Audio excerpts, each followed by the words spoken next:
My entire family are villains. In my past life, my father was impeached by imperial uncle Xia Lin Yuan. They drugged him and hired thugs to ruin his reputation. After Xia Lin Yuan rose to power, he confiscated all our family's assets. This lifetime, I strive to be a good person. I saved Xia Lin Yuan just as the poison took effect. Leaning against the bed, his face flushed, he remained defiant. What kind of demon woman uses such vile methods to harm me? Shameless! He blamed me. I'd been so busy saving him I hadn't even dressed properly. Embarrassed, I stammered, Your Highness, shall I fetch a girl next door to bring you the antidote? A courtesan would do? My father was a treacherous minister, my elder sister, a venomous beauty in the palace. Our entire family met a grim fate. My sister, the imperial consort, was poisoned, my father, the traitor, had his estate confiscated and was exiled. I was consigned to the Imperial Music Bureau. Reborn, I lived each day in constant dread. The moment I opened my eyes, I heard rumors that my father was plotting against Xia Lin Yuan. Terrified, I scrambled to my feet. In my past life, my father was publicly impeached by the imperial uncle Xia Lin Yuan, leaving him seething with resentment. Unable to swallow his pride, he had someone poison Xia Lin Yuan. He then hired thugs to tarnish the reputation of the coldly noble imperial uncle. After enduring that humiliation, Xia Lin Yuan uttered one sentence: "The shame inflicted upon me today. One day, I, Xia Lin Yuan, shall repay it 100-fold. Later, Xia Lin Yuan climbed step by step to the highest positions of power. When my father's crimes led to the confiscation of our family's property, Xia Lin Yuan personally led the soldiers through our gates, dragging my father onto the prison cart. That Xia Lin Yuan, his face cold and grim, was the very embodiment of a hellish demon. Without time to change, I hastily threw on an outer robe and rushed out. The carriage arrived at Green Plum Alley. Pushing open the door, I entered. The scene inside sent a chill down my spine. Xia Lin Yuan lay propped up on the bed, his cheeks flushed, eyes unfocused. The drug's effects had clearly taken full hold. He lifted his head at the sound, those bloodshot eyes locking onto me. I ordered the door blocked, forbidding anyone to enter. Though drugged, Xia Lin Yuan's clothes remained intact. Thankfully, I arrived in time. No one had defiled him yet. Weakened by the herbal concoction, Xia Lin Yuan lay limp on the bed, utterly powerless to move. But he was stubborn. Struggling, he cursed me. "What kind of demon woman are you, resorting to such vile means to harm me? Shame on you!" He blamed me. I'd been in such a rush arriving that I hadn't even dressed properly. He must have misunderstood. I quickly adjusted my outer robe and tied the sash. I didn't. It really wasn't me. Then I grabbed a damp cloth from the basin stand to cool him down. But it didn't help much. His skin grew increasingly scorching to the touch. The potion was too potent. My father was too ruthless. This was too hard. Sigh. Your Highness, shall I go next door and find a girl to bring you an antidote? Qingmei Alley was right next to Yanlu Street, conveniently so. If you find that distasteful, I could spend a bit more and get you a respectable courtesan. For the sake of my family's lives, what's a little silver? He glared at me. Dare you? TSK. Utterly ungrateful. I rolled up my sleeves and extended my hand. Your Excellency, I understand your pride. But this is a potent concoction. To prevent you from becoming a cripple for the rest of your life, this antidote is essential. Rest assured, only you and I are here. After today, I swear not a third soul will ever know. Once you step out that door, pretend you never saw me. Xia Lin Yuan's eyes blazed with fury, bloodshot and wild. I turned away, refusing to look at him, but my hands never stopped. An hour later, I stood up, my hands trembling. I heard him grit out a single sentence. The humiliation I suffered today. One day. I, Xia Lin Yuan, will repay it 100-fold. I clamped my hand over his mouth. Words like that are best left unsaid. Leaning against the carriage wall, I closed my eyes. The memory of Xia Lin Yuan's final words before leaving made my temples throb. I saved a life, yet enmity was forged. Enemies. Such a headache. Now I finally understood why my entire family chose to be villains. Because being good is just too damn hard. So frustrating and unsatisfying. Inside the carriage, my maid Xiao Huan gently massaged my hands. Miss, once we return to the estate, I'll soak your hands in warm milk, then massage them with rose oil from the western regions. After that, we'll apply pearl powder from the South Sea. My eyelids twitched at her words. Enough, enough. From today onward, all such luxuries are forbidden. Every expense must be curtailed, no excessive extravagance. Xiao Huan looked puzzled. But miss, haven't you always cherished your skin above all? Without proper care, it will become rough. My smile was more painful than tears. Rough is fine, a bit rough. It feels more grounded. From now on, whatever rare trinkets father and sister send, exchange them all for silver and save it. I have a great need for it. Xiao Huan seemed to grasp only part of it. But seeing my grave expression, she dared not ask further, merely murmuring, "Yes, miss.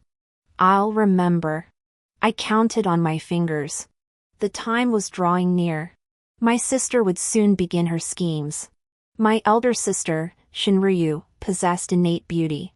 Within years of entering the palace, she was elevated to consort. When the late empress passed away, she left behind an only son, Xiaojing. By imperial grace, he was entrusted to my sister's care. Yet my sister was cruel. Claiming the prince needed to experience the hardships of common folk, she casually banished him to a country estate on the outskirts of the capital.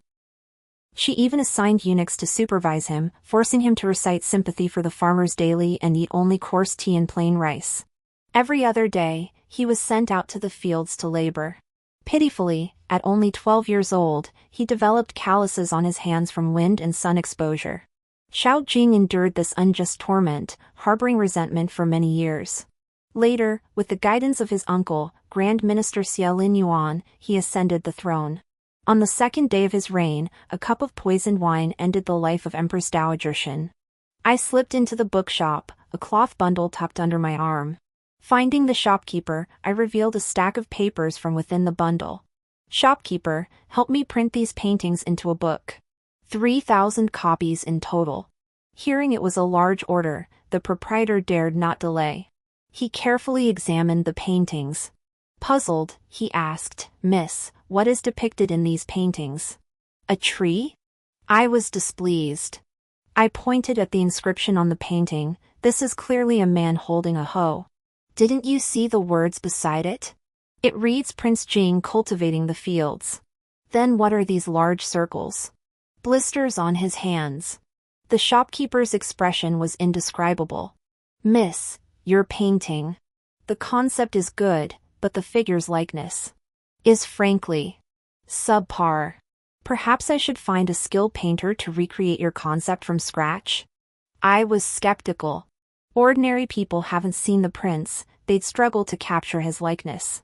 The shopkeeper swore, "I'll find someone who has seen him. If it doesn't look like him, I won't pay. Guaranteed resemblance. Guaranteed." As we chatted, a cool, distant voice sounded from behind us. "Shopkeeper, has the geographical atlas of mountains and rivers I ordered arrived?" The shopkeeper clearly recognized him and immediately bowed. "Minister Xia, it's here.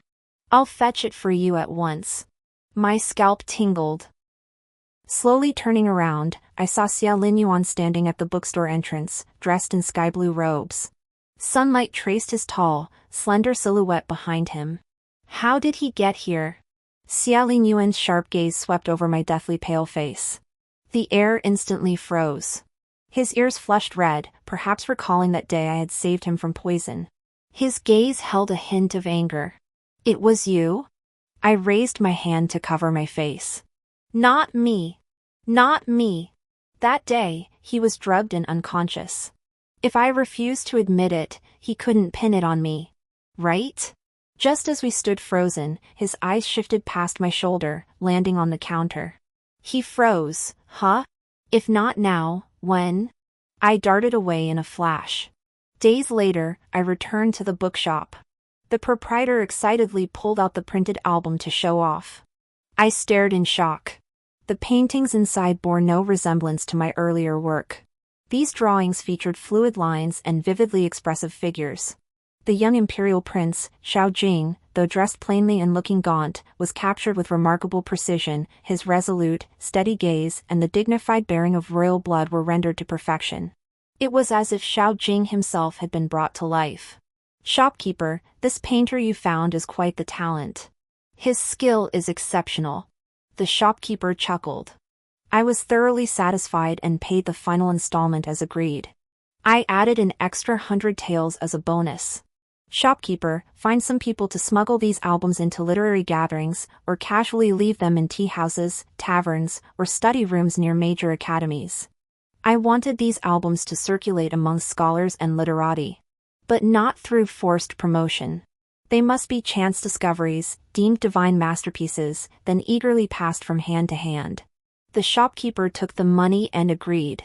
Half a month later, ripples spread through the capital's scholarly circles. Rumors swirled that Prince Xiao Jing tilled the fields himself, deeply empathetic to the people's hardships. Scholars and students alike praised him without exception.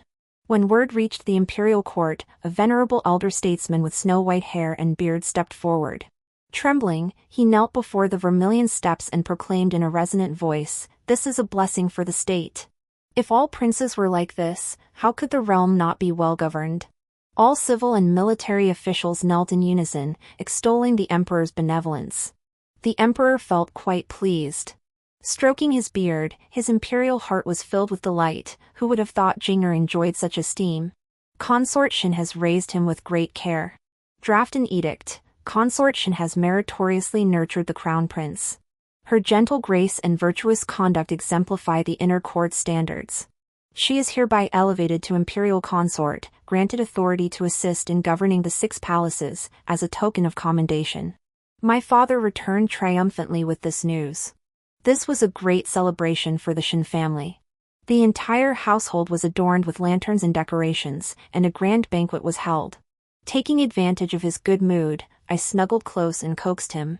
"Father, it seems this prince is a benefactor to our family. Promise me and my sister you'll treat him well from now on." After 2 ounces of aged wine, my father, feeling the effects, readily agreed. A few days later, when I inquired again, Prince Xiao Jing had already been brought back to the palace in great pomp. The emperor personally summoned him to the imperial study, bestowing lavish rewards. My sister expressed her shared pride. At this point, I secretly breathed a sigh of relief. My elder sister, Consort Shin, summoned me to the palace. I seized this opportunity to observe how she and Xiao Jing interacted. As soon as I entered the palace gates, someone approached me. Startled, I quickly lowered my head. He drew nearer and nearer, pausing beside me. He addressed the palace maid who was guiding me. "Whose official's family is this lady?" The maid curtsied and replied, "Your Excellency, this is the second daughter of Minister Shin, the younger sister of Her Imperial Highness the Consort." It was over. My identity was exposed. My heart sank to the depths. When I had just reached the age of coming of age, my father had proposed marriage to the Xia family in an attempt to win over the virtuous faction within the court. However, Xia Linyuan, a man of noble character and fierce hatred for evil, had declared, "I will never marry the daughter of a treacherous minister." Now, the daughter of that very treacherous minister stood before him. I wondered what Xia Linyuan must be thinking. I curtsied slightly. "Minister Xia." Xia Linyuan fixed his gaze on me. "This second Miss Shin. You look very familiar. Have we met before?" Minister Xia must be mistaken. "I seldom venture beyond my chambers. Today is our first meeting." He uttered a soft "oh" and drew an object from his sleeve. When Qingmei Ali provided him the antidote, I found the bracelet on my wrist cumbersome and slipped it off. I forgot to take it when I left, never expecting him to pick it up. He held the bracelet, examining the small characters engraved on the inside. What might the characters want or signify? I stiffened my neck, eyes lowered, my mouth as stubborn as a duck's. Even a scholar of Lord Xia's caliber doesn't know?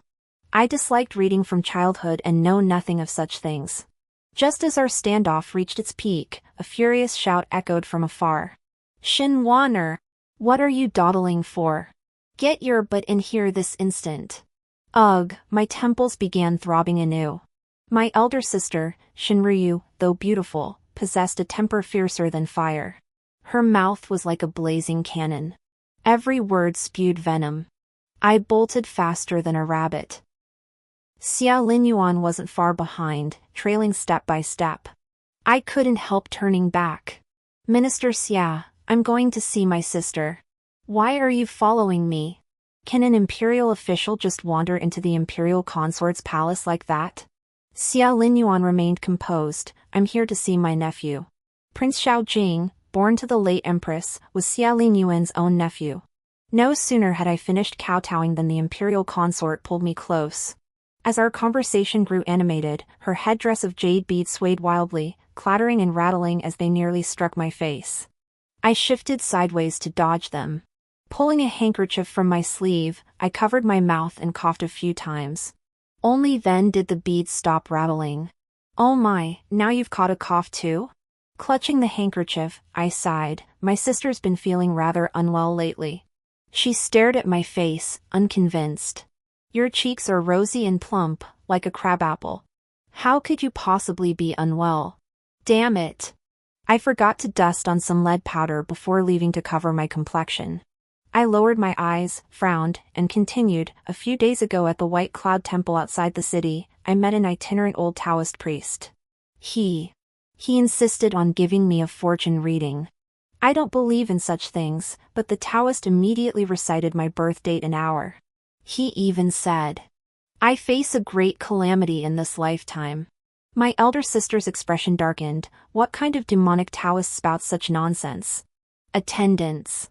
I hurriedly stopped her. Sister, don't. After speaking with me, that Taoist vanished into a breeze. Everyone at the temple said they'd never seen him before. Could he be a divine being?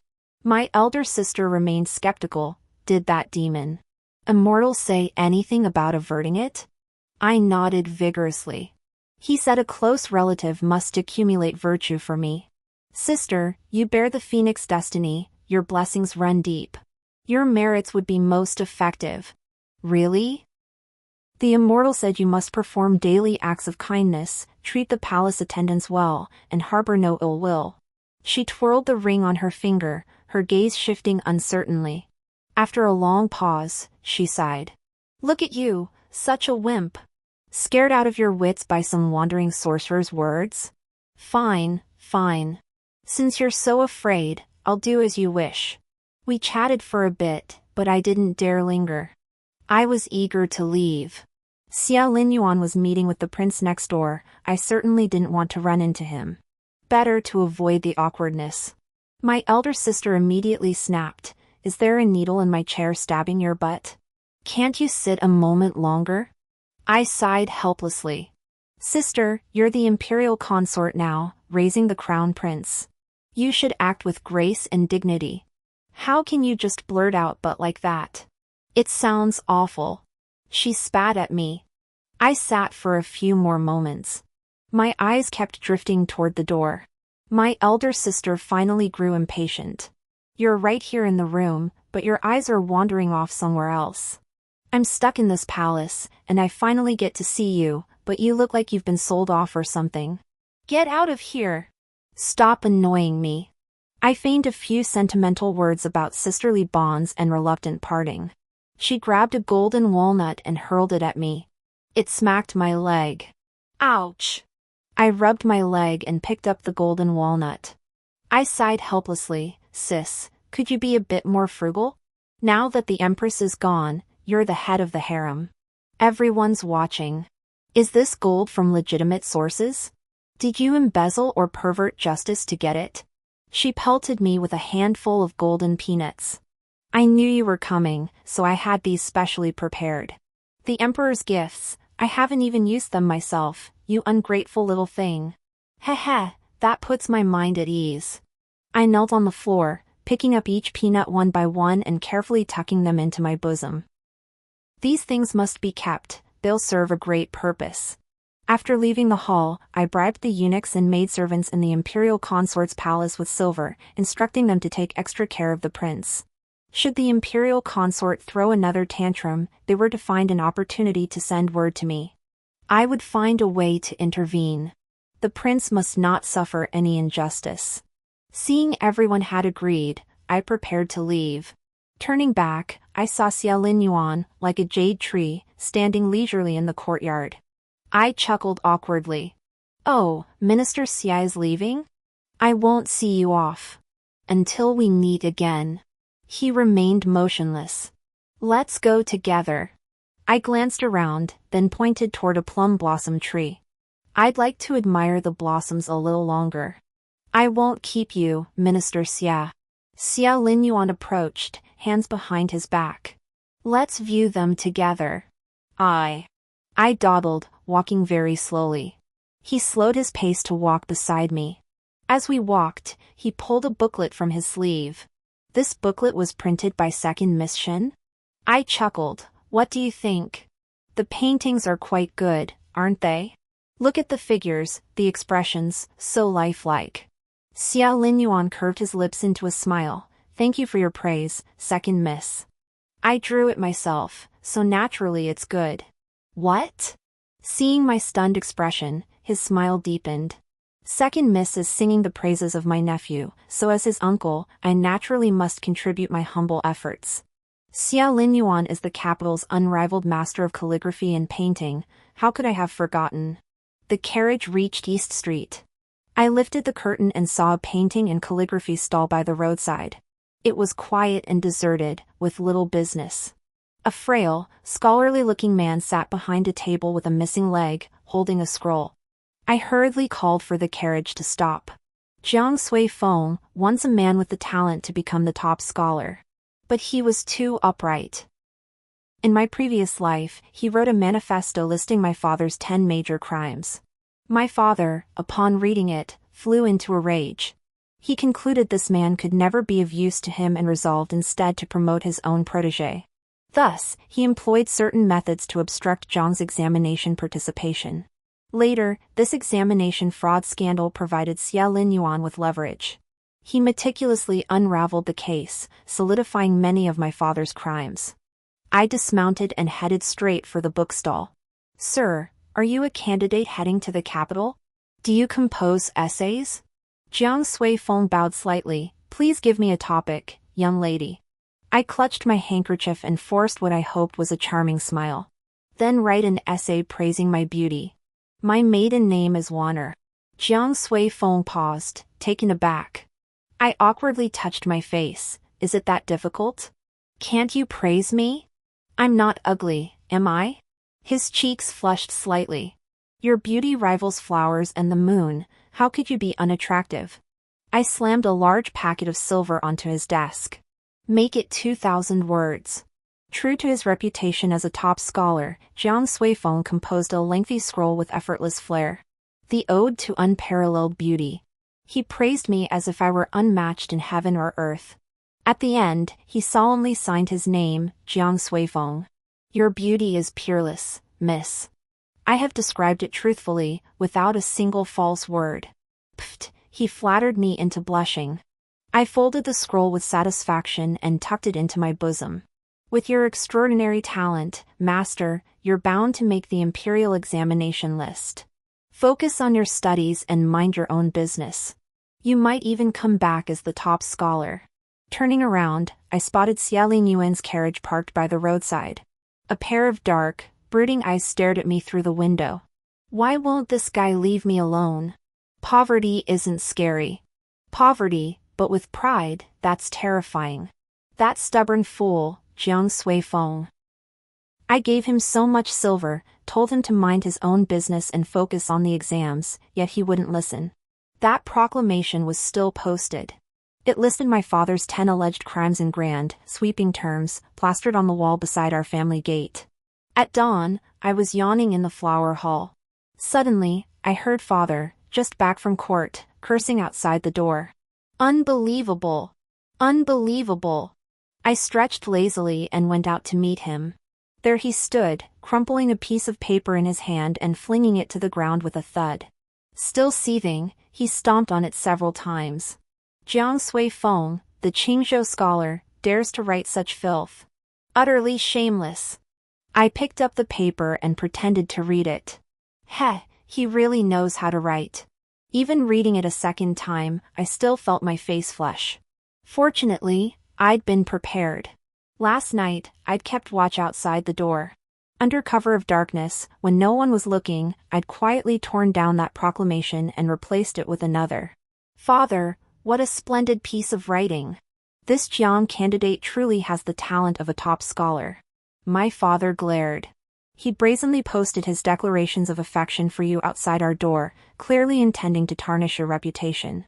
That reckless fool. I wrapped my arms around his and shook him gently. In a sweet voice, I suggested, if he truly passes the exams, his future is limitless. Why not take him in as a son-in-law? He could become a great asset to you. My father hesitated. But his family background is lowly. I fear it would be beneath you. Not beneath me, not beneath me. Compared to losing my entire family, a little humiliation was nothing. I wasn't worried about Jiang Suifeng marrying me. Because this man detested evil with a passion. If he knew I was the daughter of the treacherous Chancellor Shinchong, he'd never agree to this match. One step at a time. Let's get through this immediate crisis first. Father, since he admires your daughter so deeply, he'll never defy you in the future. Isn't that better than cultivating a disciple who's neither kin nor friend? My father seemed somewhat swayed. Humph. Let him pass the imperial examinations first. If he fails to become a top scholar yet still dares harbor any sordid intentions toward you, I'll beat him to death with a stick. I breathed a sigh of relief. As long as Jiang Suifeng passed the exam smoothly, there would be no scandal of cheating. No confiscation of property. My entire family's lives would be spared for now. But I still couldn't shake my unease. I feared my father might, in a fit of whim, stir up trouble again. So I sneaked out to check on Jiang Suifeng.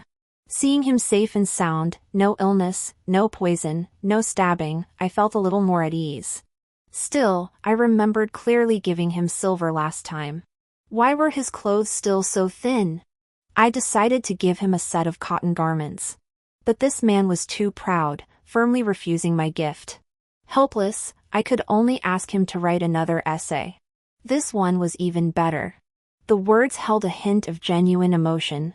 So good, I almost wanted to take it to the printing house, print thousands of copies, and distribute them among the noble ladies of the capital.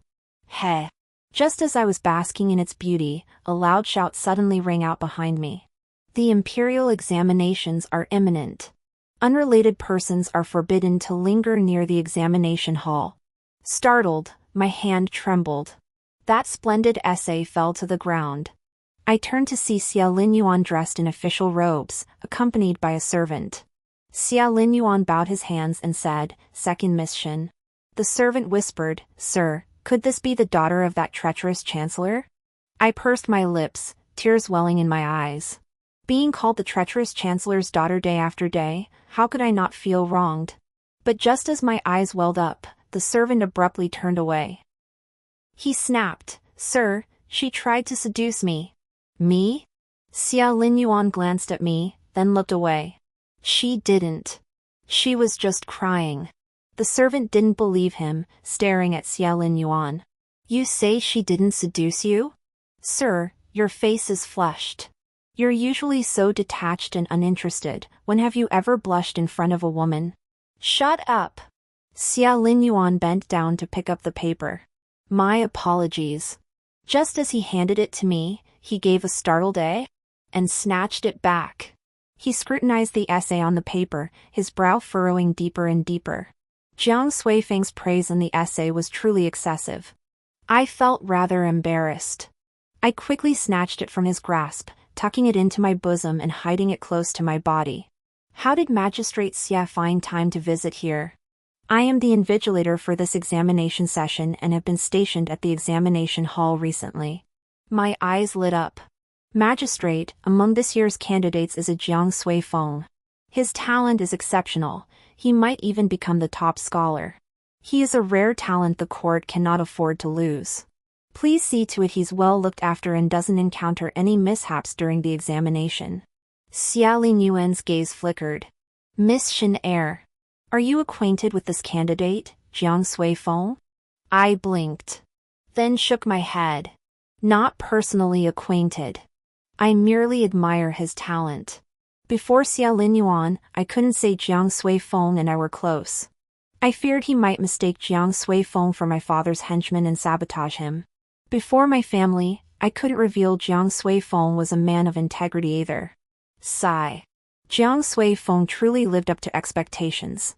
During the palace examination, he was personally selected by the emperor as the top scholar. My father, full of excitement, went to propose marriage only to be rejected. He came back cursing for 3 days and nights straight.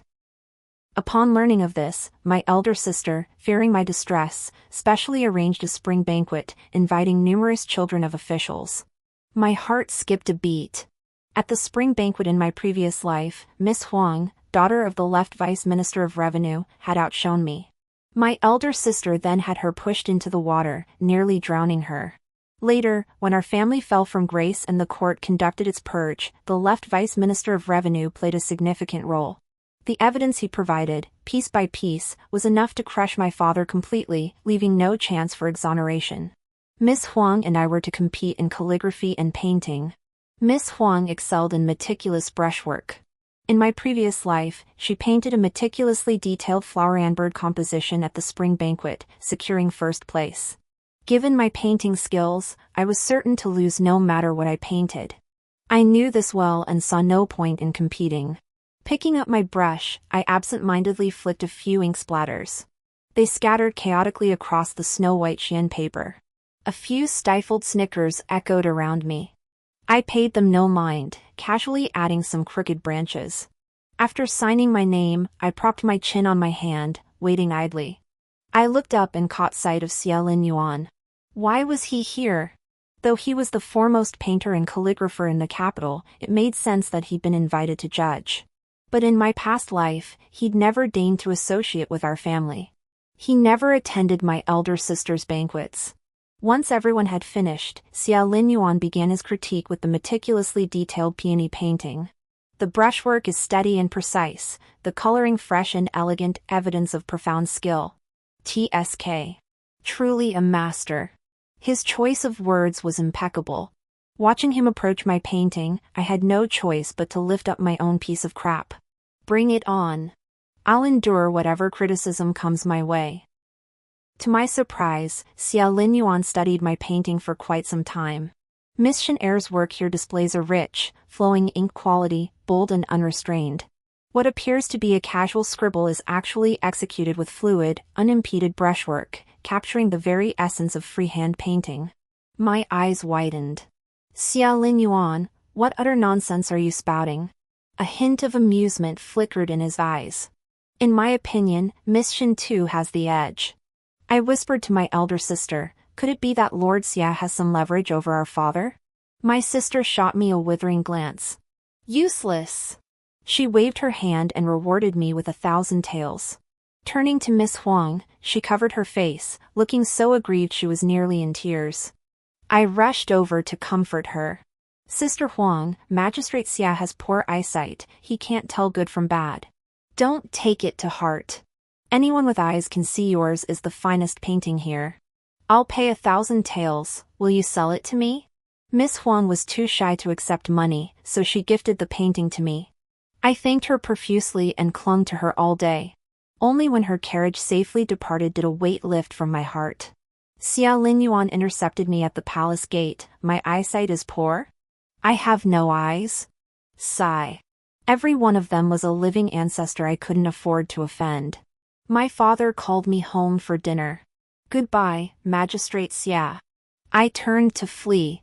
Xia Linyuan called out lazily from behind me, this official has questions for the second young miss. I sighed inwardly. Please speak, Your Honor. He took 2 steps forward, his gaze fixed on me.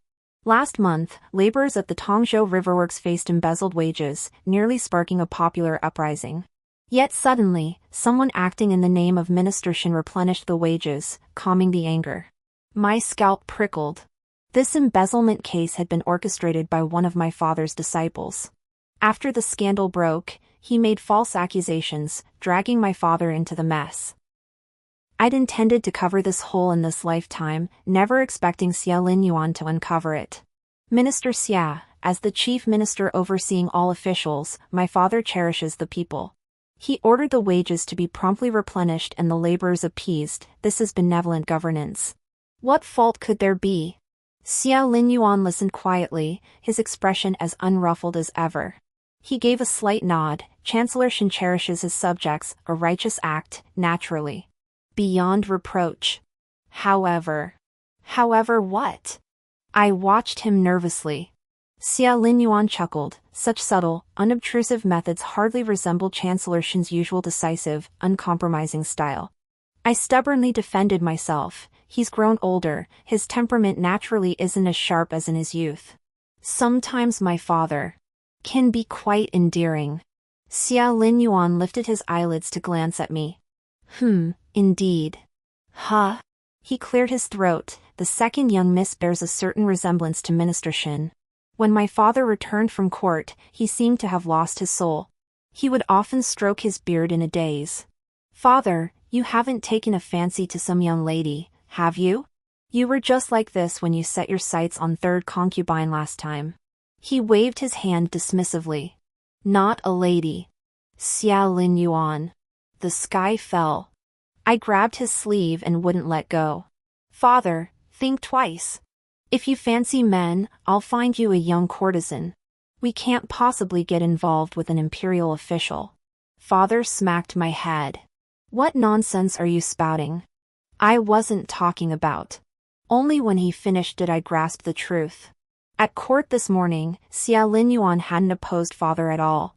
He'd even chimed in with agreement. When father proposed a candidate for transport commissioner, Xia Linyuan found him unsuitable but didn't argue fiercely. The way he spoke to me, so measured and deliberate, I found his arguments surprisingly compelling. Qin, whom Xia Linyuan recommended, has overseen grain distribution in Jiangnan. He understands practical matters well and is indeed a more suitable candidate. I was dumbfounded.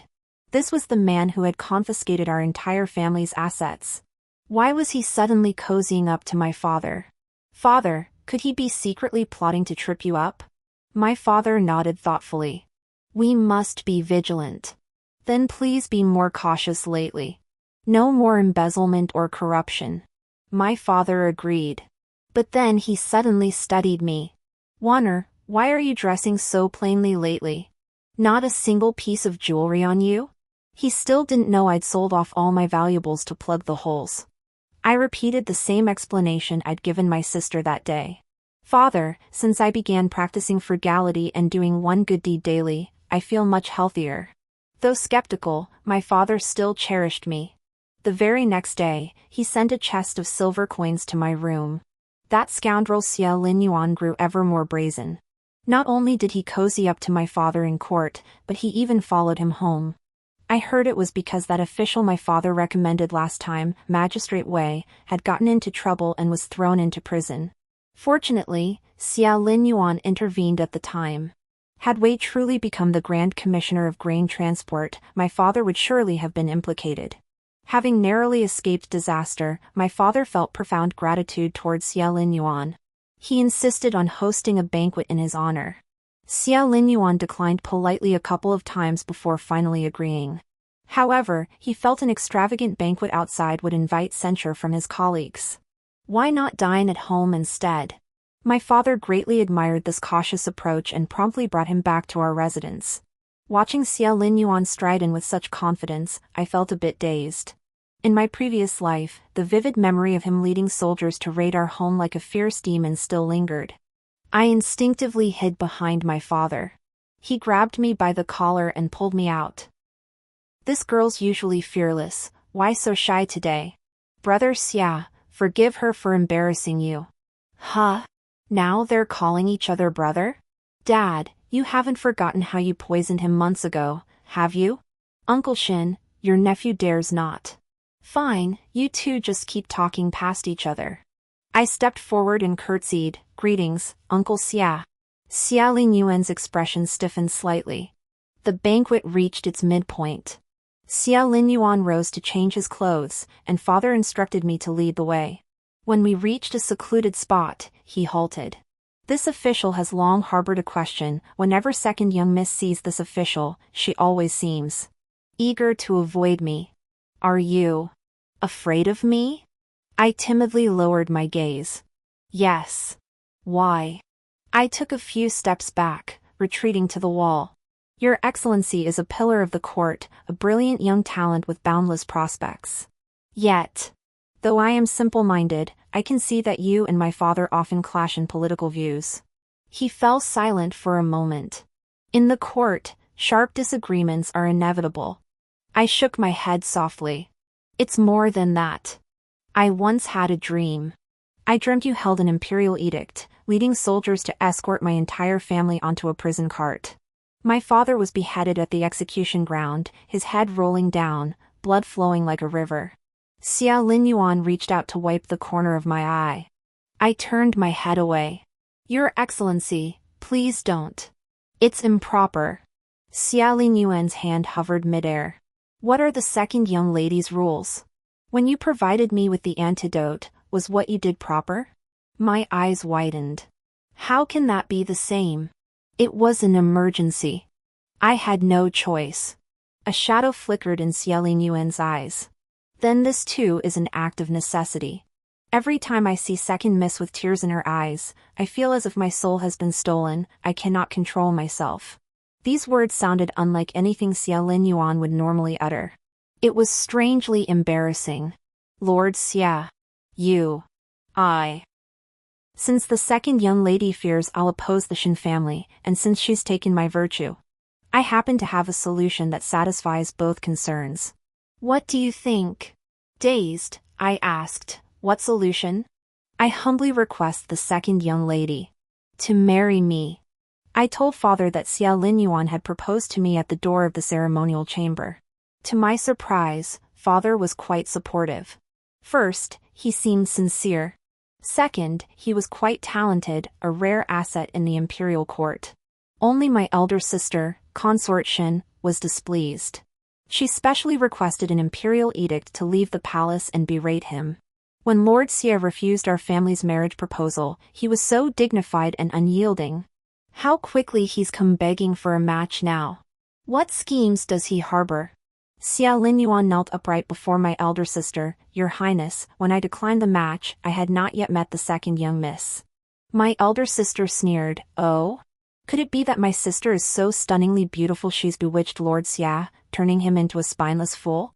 Indeed, second young miss, in this official's eyes, you are as beautiful as a celestial being, without equal. The elder sister laughed in exasperation. She wanted to scold him further but found no words. She could only point at me. Wanner, what do you think? I twisted the handkerchief in my hands, stealing a glance at Xia Linyuan. Minister Xia, will you swear that if we marry, you will never harm the Shin family? Xia Linyuan slowly raised his right hand. Should Shin Wanner become my wife, I shall devote every effort to safeguarding her well-being. Unless the Shin family commits the heinous crimes of treason or usurpation, I, Xia Linyuan, shall never oppose the Shin family for the rest of my life. This oath, heaven and earth bear witness, spirits and gods here. Should I break this oath, may I be disgraced and ruined, condemned to eternal damnation. He stared intently at me, awaiting my response. Seeing me bite my lip in silence, he grew impatient. Wanner. I hesitated. What if my father commits acts that bring ruin to the nation and suffering to its people? I will spare no effort, risking my life to persuade him, and will never allow my father-in-law to stray from the right path. Seated at the head of the table, the imperial consort's elder sister rubbed her arms. You're not even married yet, and you're already calling him father-in-law? How pathetic. The news of the Xia and Shin families arranging a marriage alliance sent shockwaves through the court and the realm. One side represented the upright scholars, the other the treacherous chancellor. No one could have imagined these two families becoming entangled. I took my maid, Xiao Huan, to Tianfu Temple to offer incense. As our palanquin approached the mountain gate, voices suddenly drifted in from outside. Look, that palanquin seems to belong to the Shin chancellor's household. Is that the daughter of Chancellor Shin who's to marry Magistrate Xia? Indeed, it is she. A familiar voice sighed softly. Alas, Magistrate Xia stands as a pillar of the upright faction. He should be fulfilling his ambitions in the court, purifying the realm. Yet now he must marry the Chancellor's daughter. His lifelong reputation may well be squandered. Someone asked, I heard Brother Jiang also once refused Minister Shen's matchmaking proposal? Jiang Suifeng's voice grew solemn. Minister Shen's household is indeed illustrious, yet those who walk different paths cannot walk together. If I were to enter a marriage of convenience to climb the ladder of power, how would I differ from those who scramble for connections? Hearing this, I reached out to lift the carriage curtain, peeking out with a half-smile. Minister Jiang, my knowledge is limited, I don't quite understand. What do you mean by those who scramble for connections? Jiang Suifeng looked at me, startled. Miss Warner? How did you end up in the Shen family's sedan chair? I giggled. Guess. His face flushed red, then paled. You. Could it be that you? It seems Lord Jiang doesn't approve of my marriage to Xia Lin Yuan. How thoughtful of you to worry. I lowered the curtain and urged the bearers to move on. Through the carriage, I heard whispers outside. Brother Jiang, is this the Warner you've been so preoccupied with? How did your beloved become the daughter of that treacherous minister? Brother Jiang. Brother Jiang. Months later, word spread of a vacancy in a certain region. Jiang Suifeng, a distinguished scholar of the Hanlin Academy, unexpectedly requested an assignment as magistrate there. Red candles burned brightly beneath the warm mandarin duck canopy. Xia Lin Yuan's gaze darkened. Pearls dangle from her hair, moonlight chills her beauty, yet she still outshines lotus buds weeping dewdrops. He reached out to wipe the tear from my corner. I feared you would cry, yet I feared you wouldn't cry. I blinked. Why? Xia Lin Yuan buried his face in the crook of my neck, laughing softly. His hot breath made me shiver and pull back. You're a demon come to claim my life. Then should I leave? Never mind. I'll give you my life. Consider it repayment for what I owed you in a past life. You owed me in a past life anyway. The end.